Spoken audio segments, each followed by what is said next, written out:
Hello mga kabarya, again, welcome dito sa channel natin, Old Coins PH 1611. Now, 10 peso 2012.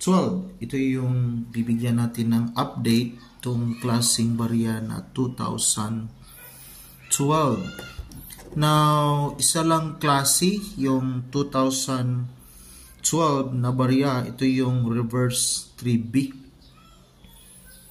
So, ito yung bariyang ito na nag-circulate pa po ito sa ngayon. So, marami pa pong nag-circulate kasi in circulation pa po yung klaseng bariya na 2012. Now, update sa value quotation nito ngayon. So, now, itong hawak nating bariya, wala po itong special added value.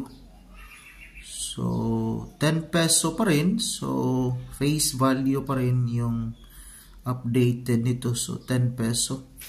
Pero, pag may error, iba na kasi yung value. Kasi sa may mga coin collector kasi na yung unique feature sa barya, yun yung nagbibigay ng added value. Pero dito kay in.numista.com, yung very fine, pero yung hawak nating barya, hindi po ito very fine, 39 pesos hanggang almost uncirculated.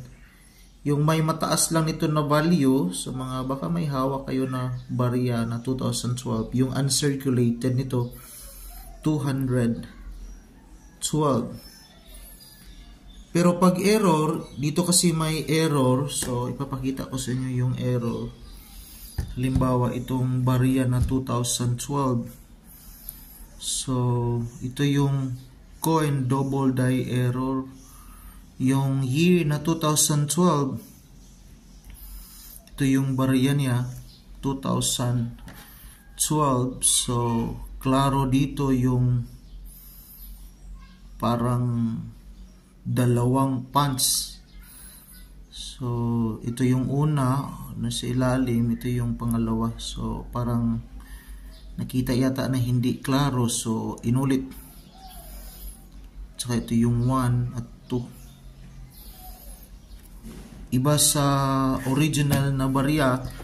So, ito yung 2012 po natin. So, fine.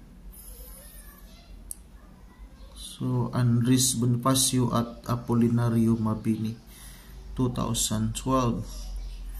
So, yung value nito sa seller, 250 pesos last 3 months po. So, 250 pesos.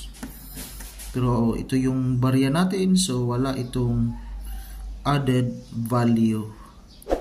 Yan lang po, at least may idea po tayo sa mga barya kung saan alin yung may added value. Maraming salamat and enjoy. God bless.